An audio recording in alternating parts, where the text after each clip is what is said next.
I think a lot of people provide their feedback from their perspective. Mm. They're not doing it to and like there's also things that you need to know about yourself so that you put yourself in a position to have success. So for example, when I decided to climb Mount Everest, my mom was not my first call. There's no way my mom was going to be excited for me, right? Like she's like, no way. And so my first call was to a coach. And then that coach introduced me to people that climbed Everest. And then when I met those people for lunch or went out and trained with them, I'm like, okay, they're not that different than me. I can be just like them. And so I built my skills around that. And so that when I did go tell my mom, hey, I'm going to climb Everest, there was no space for her to knock that goal down because I was so solid in who I was and how I was going to do it. And I could remember when I first said, oh, do I want to climb Everest?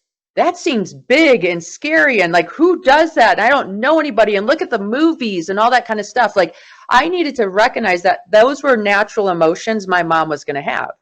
She didn't get to go train with people that had climbed Everest. She didn't get to have lunch with people that climbed Everest and spilled ketchup on their shirt, right? Like they're human. If they spilled ketchup, I spill ketchup. We're the same, right? And so for me, I had built enough confidence that she could borrow my confidence and be like, okay, you're going to do this. You researched it. You positioned yourself to have success. You hired coaches. You do all these things that I don't even know. I have more confidence now because I'm borrowing it from you. And so I think a lot of times, like people are going to say like, how did she do that? Or why did she do that? Or that's silly, or you shouldn't. I shouldn't because they're not trained, right? Like they shouldn't, right? Of course you shouldn't. So they're just using me as a mirror for them. They're not using me as like telling me what to do. They're like explaining, man, I wouldn't do that based on my experience and what I know and what I understand. So you shouldn't. Well, you're not me. And so I respect that you have those opinions and feelings and thoughts, but I don't. And you just have to like stay strong enough in who you are and limit your exposure, right? Like I couldn't talk to people that are going against me all day long. I might be like, okay, I'm going to go train with my Everest people that have done this for 6 hours to fill up my tank and to let me feel good so that if I go to a soccer game and 5 moms telling me I'm crazy, well, I have enough in my tank to be like, okay, that's fine. You can think that, but I'm good because I filled up my tank before I went into that environment and I limit my exposure to those kind of comments.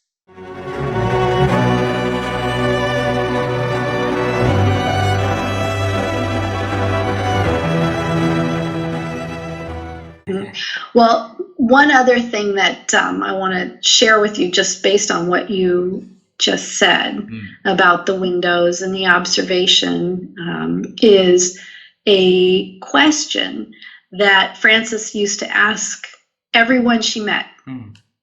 And she didn't ask you once. If she saw you again, she'd ask you again. So Frances asked me this question about every time I met with her. And the question is based on a statement that Peter Drucker made. He was interviewed by Forbes magazine, I believe it was, and the interviewer said to Peter, how do you always know what's going to happen in leadership or management? The founding father of modern management, this is Peter Drucker. How do you always know what's going to happen in management? 20 years out, you're predicting what's going to happen and you end up being right. And Peter said, oh, throwaway line. He says, oh, I just look out the window and see what's visible, but not yet seen by others. Wow. Frances thought about that. And she had learned so much from Peter Drucker. One of the things that Peter Drucker said was, ask, don't tell. That is the responsibility of people and leaders. And so Frances turned his statement into a question that she would ask all of us, all of those with whom she met. And the question is, what do you see when you look out the window that's visible but not yet seen by others? Wow. So I'll ask you to think about that for yourself while I tell you a little bit more. The rest of the story, pretty simply, is I spent a couple of years formulating my answer, because the first time Frances asked me, I don't know. I think I just kind of stared at her dumbfounded and then said, I think there's an issue with communication in the world, and I think that would be great to do something about it. And she said, great answer. That's a beautiful answer. And she asked me a number of times after that, and every time my answer got more expletive, I was able to explain it better and better, what I see. And finally, I wrote it up into a letter for her birthday, gave it to her for her birthday, and she loved it. And then I said, I would love to find out what other people think. So what do you think about putting a book together, and we'll ask great thought leaders and government leaders and education leaders and private sector leaders what their answers are, nonprofit leaders, what their answers are to this question. And she said, oh, great. And I said, maybe we could involve Marshall. He could be the third editor. Wonderful. So we did. We asked all of these people to this question and what their answers were to this question, and asked them to write up their answers in an essay for our book, which the title of is Work is Love Made Visible. And wonderful book. So that's how that came about, was Frances's question, which was actually a statement by Peter Drucker. So now I'm going to ask you, what do you see when you look out the window that's visible but not yet seen by others?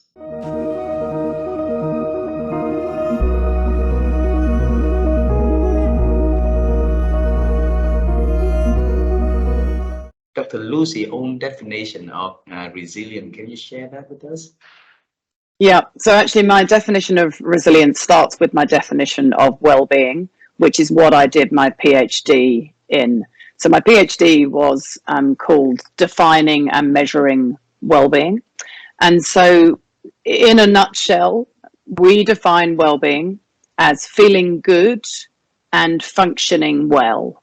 So yes, it does have that hedonic side of it, the feeling good, the happiness bit. You've got to have that life satisfaction and positive emotions in your life.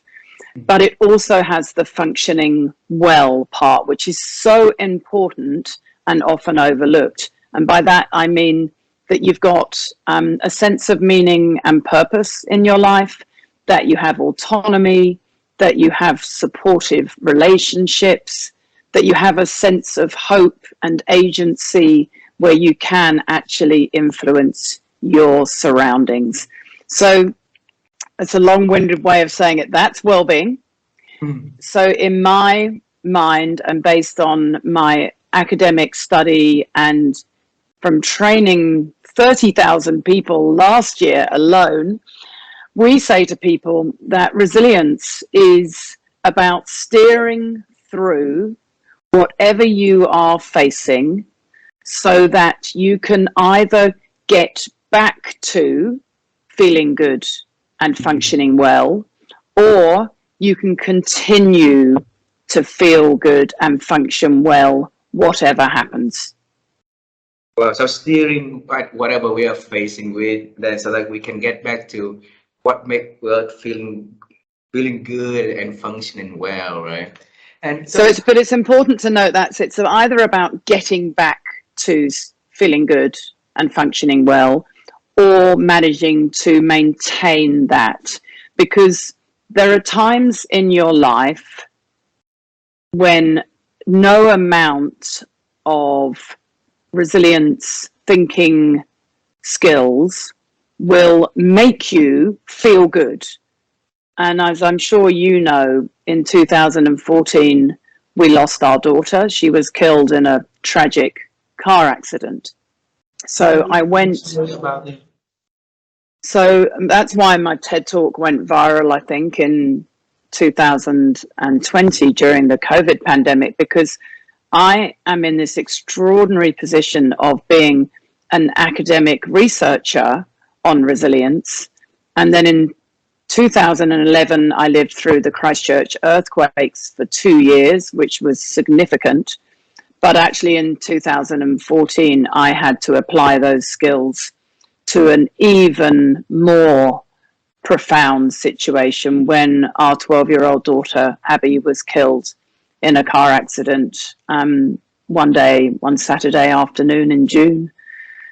So, you know, I feel very strongly about this, that resilience isn't about bouncing back, because you don't bounce back from the death of your daughter. It takes time and a lot of processing.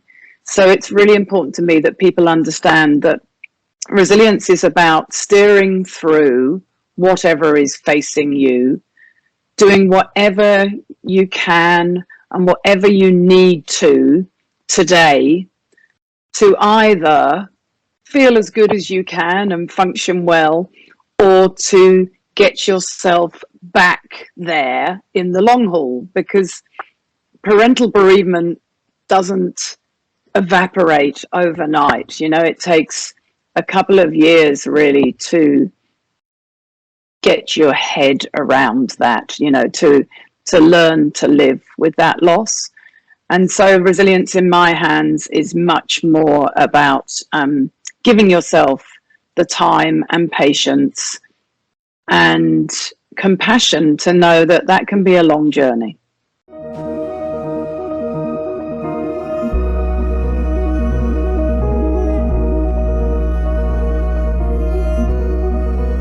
Honestly, I believe that thinking was more the problem than it was a solution. I think what I've come to understand, and I say this especially as a man, that life prepared me pretty well to think. Life did not prepare me very well to feel. And I would say my biggest growth over the last 10 years has been learning more about the spiritual and emotional sides of myself. Wow. And because those are the things that society does not prepare men for, in particular.